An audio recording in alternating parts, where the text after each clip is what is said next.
parents have money and they're helping you, please disregard Relax. our advice. Have fun. Don't pay attention to us.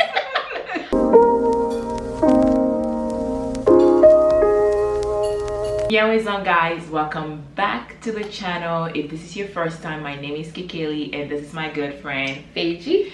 If you're not familiar, we are talking about getting ready for college. So today we are going to be talking about money.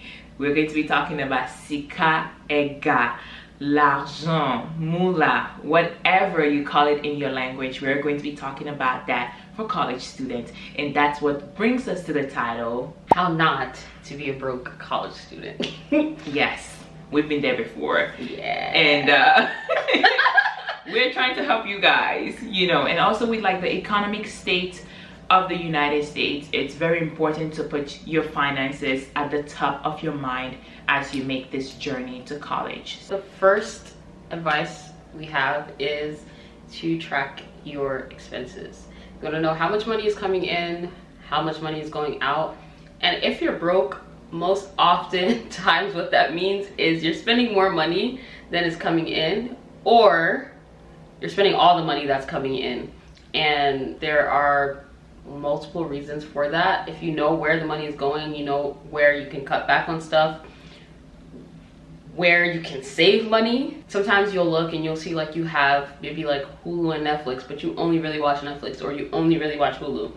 You can cut one of those out and save like an extra 13 bucks a month. Might not be much, but it adds up over time, especially if you're not using that money. So just things to keep in mind. You have anything to add to that? Yeah, and to add to that, it's really great to have like an Excel sheet where you track your expenses for each specific month. So you can have a month of January, February, all the way to December, and you track, you know, you break them down into specific categories, whether it's things you purchase for your dorm or things you purchase for, let's say, takeout. You know, just track all your expenses. If you can't find a way to track your expenses using a Google sheet or an Excel sheet, there's so many of them out there that you can just look up and you download a file. And if you have a friend who's like in finance, ask them to help you with it, you know, creating your own little sheet for you to track your expenses. The next thing is keep your credit balance under 20%. Now, the reason why we have this specific point is some of you might be having credit cards, or your parents assigned you to your credit cards to use while you're in college. And one good thing is you want to build your credits while you're in college. Even if you're not spending, say, $3,000 and all of those things, try to make sure that you're not spending more than 20% of your balance, because the more you spend on your credit card, the more interest you are going to accrue. And the lower your credit score will be, because they're realizing that you're using basically all the money that they're giving you. Remember, it's borrowed money. It's not extra money that you have on the side. You're gonna have to pay it back and then some. So like, don't go too crazy with the credit cards.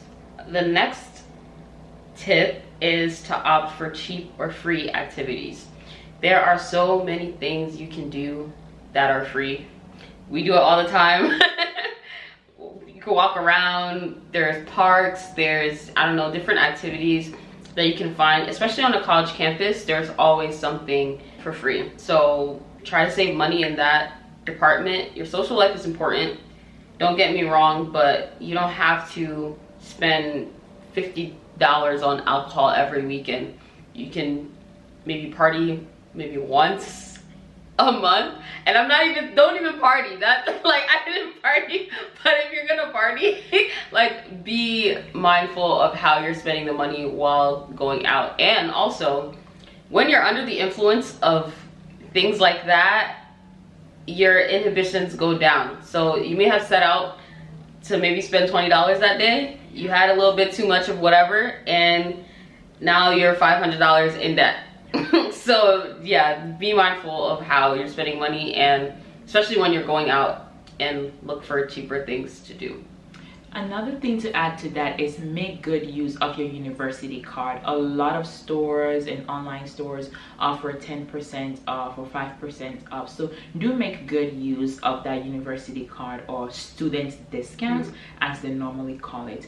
Also, do not feel pressure to go on spring break with your friends. If you cannot afford it, do not feel pressured to go on spring break, because you're going to have to pay for your flights, your housing, your food, and then whenever you travel, you have to buy clothes to the place where you're traveling to, and all types of accessories and necessities. So do factor all of those things in mind. Think about it. There are better ways you can make good use of your spring break. We're not saying you shouldn't travel. There's a time and place for everything. If you have the money to, definitely go, but just be mindful. Also, you know how many stories people fall out with their friends in Miami? So just be mindful, okay? So yeah. The next thing is continually apply for scholarships throughout your college year or your academic year.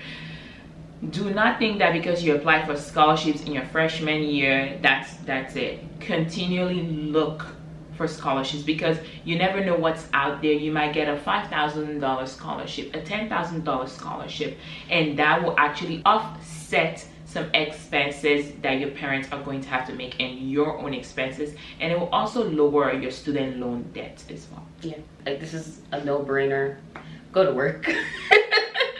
Look for work study, look for maybe a job off campus, a side hustle, something to make some extra income so that you'll be able to have some spending money and money to save while you're at college. I think that's a little bit self-explanatory, so I don't think I need to speak too much about that unless you have something to add. Yeah, and if you're looking for ideas, start a YouTube channel, document your college journey. It does not have to be perfect. It does not have to be, you know, all the amazing B-rolls and all of those things. Just document your college journey, spending a night at the library or whatever you're trying to do. That would be a good way to start a side hustle. If you have other passions such as writing, graphic designing, explore those passions and you will be able to make some money. Now, if your parents have money and they're helping you, please disregard our advice. Have fun. Don't pay attention to us. Unless you want to make your own money, but if I had parents that were rich, I'm not gonna lie to you, I would have just been chilling all throughout college. That's right. Yeah. That's right. Yeah. And the next thing is, do not borrow money from friends. We're going to have a little asterisk on that specific topic. Here's the thing with borrowing money. The more you borrow from people, the more people you're going to owe. And whenever you get money back, you don't get to keep that money. You're going to have to pay all the people you owe. And we understand that there are times when you're in college that things are very critical and you need money right away, and you ask a friend to like help you financially. We understand all of that. We've been in those types of situations and we're not telling you to like not accept that money. Like if you really need it, go ahead. But if it's like something that can wait, and every day you're asking your friend, oh, can you send me $10, can you send me 20, and then it adds up to like 150, and then when you finally get your paycheck, that whole 150 has to go to that friend. That's right. Yeah, it's not a good idea. Yeah, and it also like it can ruin friendships. When you tell somebody, give me this money, I'll give it back to you this certain time, and then when the time comes, you start evading them, running away from them, not responding to your text messages. It basically, you know, makes your friendship go sour. So you do not want to put yourself in that type of position. But the good thing to do is, if you know you cannot meet that deadline, call up your friend and let them know what's going on. People are much more understanding when you let them know, hey, this is what's going on in my life. Another reason why I feel like you should probably try to, like, as much as possible, avoid borrowing money is most oftentimes than not, the person you're borrowing from also is probably a broke college student and really needs that money. So they're sacrificing to give you that money, and now you're kind of giving them the runaround, or you're not able to meet the deadline that you said, and they needed that money for something. So just borrowing changes the dynamic of whatever friendship, and it just, if you want to avoid losing friends or just making a friendship awkward, because you might not even lose the friend, it just might be awkward from then on because of that little situation, you might as well just avoid that altogether.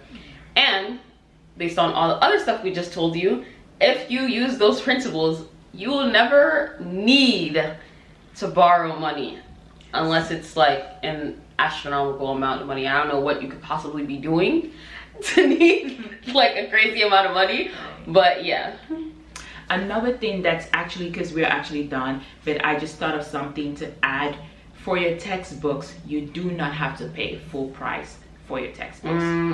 Depending on your major, try to save money on that side. If there's somebody who has already taken the course, or check your library. The library might have the book there that you can actually borrow. It will be on reserve. For the whole semester. You can borrow it for the whole semester, or you can actually have it for a specific, take it out for a specific hour while you're in the library. So look at options or ways you can save money when it comes to your books. Also talk to the professor. Ask the professor, is this book required, or it is a recommended book? Because so many times I purchase books because the professors are like, yeah, you really need this book, and then I have so many books left over. Yeah. And what's the point?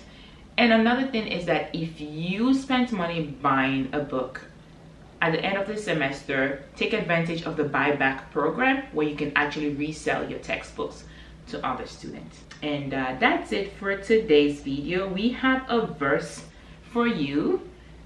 So the verse is Proverbs 21 verse 5. The plans of the diligent lead to profit as surely as haste leads to poverty. So keep that in mind when you make your financial decisions this year at college. And yeah, we wish you guys the best of luck. Bye.